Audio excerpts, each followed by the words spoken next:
Okay, up next is Greg Biffle. He drives the number 16 3M Ford for Roush Fenway Racing. And Greg, talk about your mindset here coming to Pocono. Certainly you want to get in that win column, and just talk about your mindset here. 6 races to go before we set the chase grid. Certainly each and every week I know you want to scratch that win off.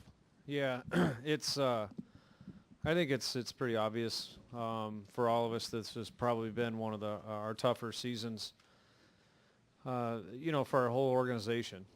We've just, gone. Seemed like we're really, really far behind, and or we were up until this point.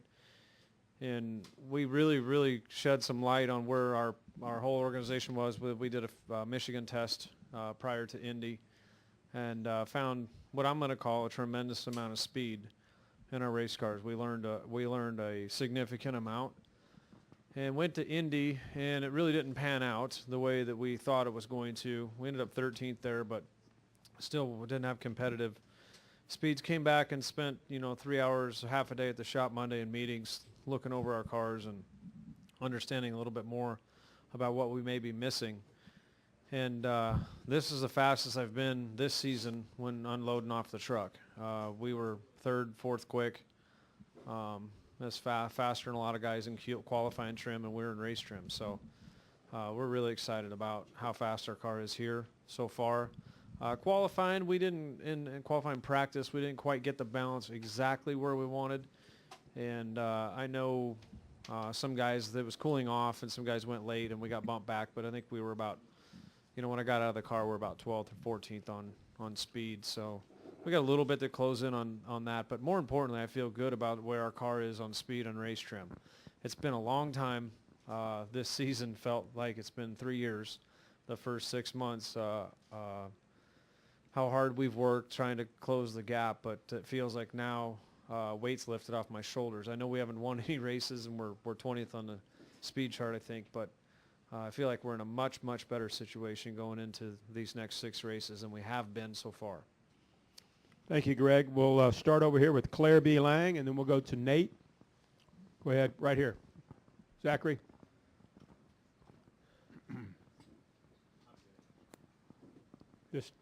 There's another Nate. Go ahead. Claire B. Lang, Sirius XM NASCAR Radio. Talk about re-signing with Roush Fenway, what you see for the future, what you know of sponsorship, where you're at right now. Yeah, I mean, so I think a lot of, every driver has, opportunities, and I was very thankful that I had plenty of opportunities when it was coming down to deciding what I was going to do for the future from other teams. And there were some interesting seats open and opportunities. But I think internally what happened is, as I was deciding, what I wanted to do for the future, I think Carl decided that he was going to move on, and that put an emphasis on, whether I'm going to. Then I needed to make a decision what I was going to do, and I felt like at that point, we were doing a lot to close the gap on the competition, and everybody wants an opportunity to win and be competitive.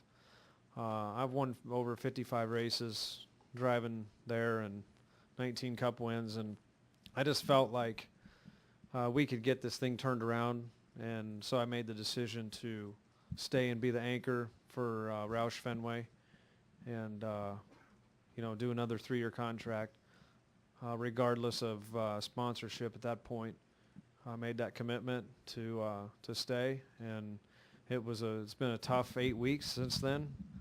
I made that decision a while back, and I'll tell you what, I can't say enough about how good I feel right now about how we unloaded this morning, and after our test, and I think we're on to something, and we're kind of getting back. It feels like we're getting back to where we need to be to compete and win races. And that's the most important thing here, is to win races. Listen to Jeff talk about the win at Indy. That's hopefully us talking about winning here or Michigan or one of these next couple races, because we certainly need it, and we're capable of it. We just have to continue to close the gap. I think before we unloaded here last time, we were 32nd.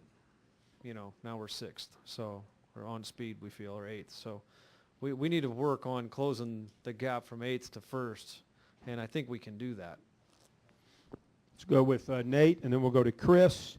We'll go to Steve Richards, and then we'll end with Al Pierce. Go ahead, Nate. Okay, Greg, talk about the next 2 weeks. I know that it's kind of like a Northeast tour, so to speak. To go from a track like this, then to Watkins Glen, it's quite a change, quite a contrast. Talk about that and the challenges that exist with that, and then also the excitement of going to another road course. Yeah, I really like road course racing. I like the Glen. I like that racetrack. It's a lot of fun. I've had a lot of success there, what I call success. You know, we've qualified outside front row, and it's got some good finishes. I've won there in the trucks. It's definitely a fun racetrack, and I'm excited about these next races coming up, how good we're running and how we feel like we've closed in on the competition. But it's I always look forward to going to road course. That's really been our best finish this year, is when we went to Sonoma, and we're kind of heads up with the competition, so to speak, because we hadn't got the car attitude and aero all figured out yet. So that was a nice change. So I'm looking forward to going back to another road course. We'll go Chris, Steve, and end with Al. Go ahead, Chris. Greg, Chris Knight, CatchFence.com. Mark Martin announced this week that he's coming back to Roush Fenway Racing. From a performance standpoint, can he still help with that picture at Roush Fenway, even though he's been out of the seat for a while? Yeah, I think he's going to look like a hero right now because, as has been well documented, we've not been where we wanted to be this season. Last 2 weeks, we've closed in on this thing, what I'm going to call a huge amount. When we unloaded here today and have that kind of speed, I haven't had, like I said, I haven't drove a car like that in a year. The race isn't over yet, but and so Mark's just starting to get back into the swing of things. So I think this, we're really going to turn our competition around in the next 10 weeks or from here to the end of the season, I think. And that could have Mark's name on it, actually, from a 10,000 foot view. But he does still can bring knowledge and information and an outside perspective, I think, can help us, continue to try and focus on areas we need to work in. Steve Richards of PRN. Greg, with Carl leaving, have you thought about or started to think about your role as the clear leader of Roush Fenway, the face that a lot of the media guys will come to, since you've got two other younger guys on the team that you'll be, up and out front all the time, or most of the time? Yeah. I was going to make a joke and say I've always been a clear leader there, but it didn't sound as funny after I listened to your talk. But I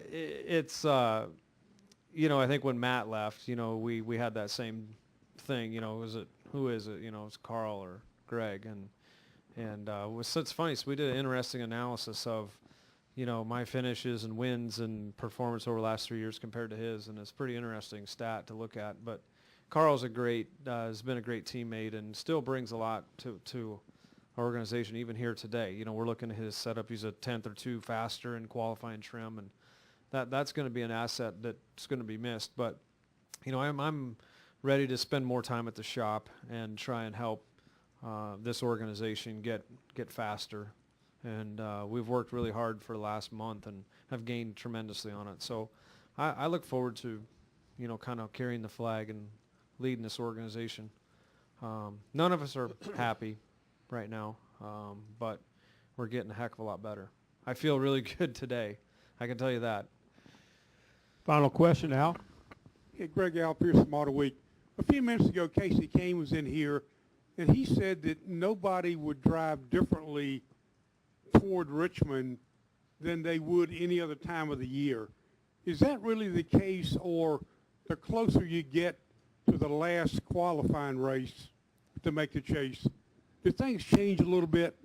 Well, and that's been the discussion all along, is what would you do for a win? I would do anything for a win, right?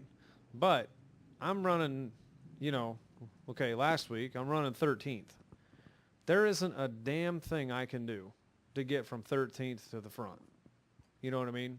And now, so the particular instance you're talking about is Casey going to try and move Jeff out of the way for the win? Or So you're only talking about one guy per race that's going to have an opportunity to try and better his finish, because the guy in fourth can't do anything to win from fourth unless he just shucks the other three. Can get to him for one. If you can get to him, normally you can pass him. So it's kind of, we're already running 105%. We're running as hard as we can every single lap to get every position. So there's not a lot else left in the tank to try and win or push harder than if you're in second place and you're having the final restart beside the guy. You know. So that's the only guy that so there's, you know, if there's 6 races left, that's 6 opportunities for whoever that one guy might be. And, you know, I think you will get desperate if that guy doesn't have a win. He's going to do whatever he can to try and win. If your team makes enough progress between now and Richmond to put you in that place. Yeah, if I'm running second at Richmond, the guy in front of me better watch out. Yep. When it's coming down to the end of it, if I can get to him. Is that understood and kind of accepted? Well, I mean, it takes, I've always said all along, it doesn't take any skill to wreck a guy. It takes skill to, you know, bump him, move him out of the way a little bit, get a run on him, loosen him up. Doesn't take any skill just to drive through him. Yep. Greg, thanks so much, and good luck this weekend.